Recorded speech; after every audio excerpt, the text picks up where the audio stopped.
שלום, אני צחי בן יוסף, אני מראשי האורדונס קומנדו וממייסדי עמותת האוהדים של הפועל רמת גן. הייתי רוצה לקרוא לכולכם, לכל אחד ואחת מכם, להגיע למשחקי החוץ בווינטר ולכל משחק השנה של הקבוצה, במיוחד נגד מכבי נתניה בשבת הקרובה, שזה משחק חשוב מאוד.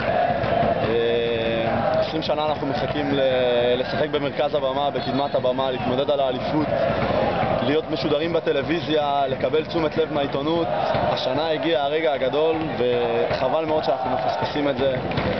היינו בכל מיני כפרים נידחים שלא מופיעים על המפה בארץ, היינו במשחקים חסרי סיכוי, נסענו לגביע וופא בחול.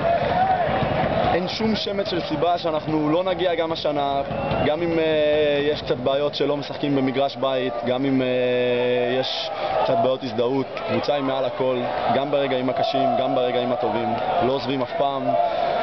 בטח ובטח כשעכשיו אנחנו במצב שאין לנו כרגע בית, והימים האלה זה ימים חשובים, כי אם לא יהיו אוהדים, בסופו של דבר הקבוצה הזאת תיעלם. הקבוצה הזאת היא חלק מכל אחד ואחת מכם. הקבוצה הזאת היא חשובה לכם כמו שהיא חשובה לי, ואם לא תגיעו, פשוט לא תהיה קבוצה. אני מקווה מאוד שאתם לוקחים את זה בחשבון, ואני מקווה מאוד שתגיעו לשמוח ביום שבת נגד מכבי. גמר חתימה טובה לכם.